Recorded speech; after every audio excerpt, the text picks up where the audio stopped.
మీరు చూస్తున్నది Telugu academy, Andhra Pradesh Telugu academy perspectives in education, ఇంగ్లీష్లో ప్రాస్పెక్టివ్ ఇన్ ఎడ్యుకేషన్, విద్యా దృక్పథాలు.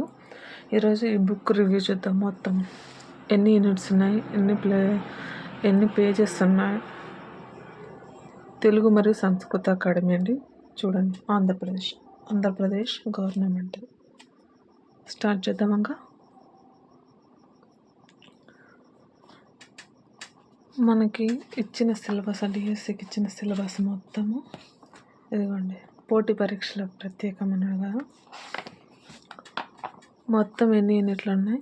6 యూనిట్స్ ఉన్నాయి. క్లియర్గా మెన్షన్ చేస్తాడు ఏ యూనిట్స్. ఇదిగోండి, యూనిట్స్ మొత్తం మెన్షన్ చేశాడు. మెయిన్ హెడ్డింగ్స్ మెన్షన్ చేశాడు. నెక్స్ట్ ఎన్ని పేజెస్ నెంబర్స్ చూడండి.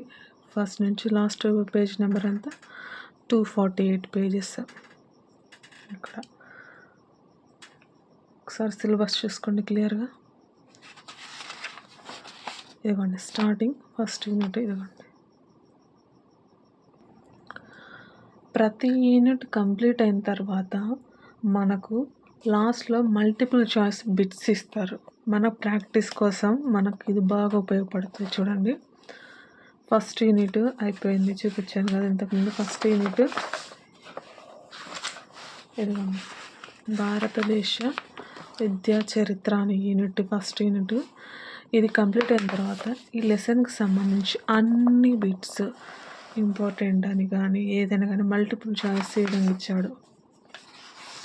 బిట్స్ ఇచ్చారు, మరి ఆన్సర్లు మనకు తెలియాలంటే మనం చదివినవి చూసైనా చేయొచ్చు. ఇన్ కేస్ మీకు ప్రాక్టీస్ లాగా ఉంటుంది అనుకుంటే, లేదు అంత శ్రమ నాకు అవసరం లేదనుకున్న వాళ్ళ కోసం బుక్ బ్యాక్ సైడ్ ఆ యూనిట్ కంప్లీట్ అయిన లాస్ట్ ఎండింగ్లో ఈ విధంగా మనకు ఆన్సర్స్ కూడా మనకు మెన్షన్ చేస్తారు క్లియర్గా. So no problem. కాకపోతే మీరు చూడకుండా చేస్తేనే నా బెటర్ ఒపీనియన్. ఎందుకంటే మీకు ప్రాక్టీస్ అవుతుంది. ఎగ్జామ్ పాయింట్ ఆఫ్ వ్యూలో క్వశ్చన్ ఏ విధంగా అడిగితే ఏ విధంగా ఆన్సర్ చేయాలని ఆ వే ఆఫ్ థింకింగ్ డెవలప్ అవుతుంది మీలో. ఇది 15 లాస్ట్ ఎండింగ్ పేజీ 247. 248 అన్నారు కదా, అంటే ఇది 248లో వాళ్ళు ఏ బుక్స్ రిఫరెన్స్ తీసుకొని ఈ బుక్ తయారు చేశారు అనేది ఉంది. సో ఇది ఈ కంప్లీట్ బుక్ రివ్యూ విద్యా దృక్పథాలకు సంబంధించింది. ఓవరాల్గా యూస్ఫుల్ అంటే యూస్ఫుల్లే. ఇందులో నుంచి క్వశ్చన్స్ వస్తాయంటే కంటెంట్లో నుంచి, అంటే ఒక టాపిక్ ఇస్తే ఆ టాపిక్ నుంచి వస్తాయని చెప్పొచ్చు, కానీ ఈ బుక్లో నుంచి వస్తాయంటే చెప్పలేము. డిఫరెంట్గా అడగచ్చు. క్వశ్చన్ అడిగే విధానాన్ని బట్టి ఉంటుంది. లాస్ట్ టైం ఎడ్యుకేషన్ పాలసీకి సంబంధించింది మీ టెట్లోను డిఎస్సిలోను ఒక బిట్ అడిగాడు. నేషనల్ ఎడ్యుకేషన్ పాలసీకి సంబంధించి అది ఒక స్లోగన్ చెప్పింది, అది దేంట్లో ఉపయోగించాడు సంథింగ్, దాన్ని రిలేటెడ్ ఇచ్చాడు. దాని బిట్ ఆన్సర్ అయితే ఈ బుక్లో అయితే లేదు. సో ఈ బుక్ అయితే ఓవరాల్గా అయితే ఓకే. దీంట్లో నుంచి వచ్చినంతవరకు మనమైతే అటెంప్ట్ చేయొచ్చు. బట్ వేరే సోర్సెస్ని కూడా అంటే కంపేర్ చేసి పక్కన పెట్టి ఒకసారి చూడండి, ఇది మొత్తం సిలబస్ కవర్ చేస్తుందా లేదా అని తెలుసుకొని అప్పుడు దీన్ని ఫాలో అవ్వండి. నేను వీలైనంత వరకు ఈ సిలబస్, సైకాలజీ, అదేవిధంగా విద్యా దృక్పథాలు, ఈ 2 బుక్స్ నేను డైలీ 1.5 2 పేజెస్ డైలీ అప్లోడ్ చేస్తాను. ఒక 10 to 15 మినిట్స్ లెసన్ అని ఉండేలాగా, డైలీ ఒక 15 మినిట్స్ ఈచ్ సబ్జెక్టు. ఆ విధంగా ఉండేలాగా నేను ఎక్స్ప్లెయిన్ చేస్తే మీకు యూస్ఫుల్ అవుతుంది అనుకున్న వాళ్ళు ఫాలో అవ్వండి, చూడండి.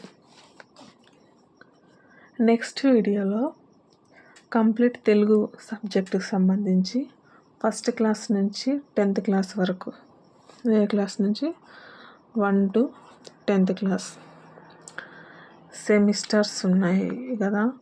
సో ఆ సెమిస్టర్స్కి సంబంధించి లెసన్స్ ఎన్ని, మనం లైన్ టు లైన్ చదవాల్సిందే డిఎస్సి పాయింట్ ఆఫ్ వ్యూలో. సో ఆ లైన్ టు లైన్ నేను డైలీ ఒక యూనిట్ చొప్పున, లేదంటే 2 యూనిట్స్ ఆర్ నా కన్వీనియంట్ని బట్టి నేను అప్లోడ్ చేస్తే మీకు కావాలనుకున్న వాళ్ళు ఈ ఛానల్లో చూసుకోండి. దీనికోసం ఛానల్ సబ్స్క్రైబ్ చేసుకోవాలంటే అవసరం లేదు. నేను దానికోసం ఒక చిన్న ట్రిక్, షార్ట్ వీడియోలో మీకు ఇప్పుడు నెక్స్ట్ అప్లోడ్ చేస్తా ఒక 24 అవర్స్లో. దాన్ని చూసుకోండి. దాన్ని బట్టి మీరు ఛానల్ కూడా సబ్స్క్రైబ్ చేసుకోవాల్సిన అవసరం లేదు. మీకు ఏ ఛానల్ యూస్ఫుల్ ఉంటే ఆ ఛానల్లోకి వెళ్ళి చూసుకోవచ్చు, ఇబ్బంది ఏం లేదు. ప్రతి సబ్జెక్టుకి సంబంధించి నేను చిన్న చిన్న ఇంట్రొడక్షన్ వీడియోస్ అప్లోడ్ చేస్తాను. తెలుగు, మ్యాథ్స్, ఇంగ్లీష్, అదేవిధంగా సోషల్కి సంబంధించింది చూసుకోండి.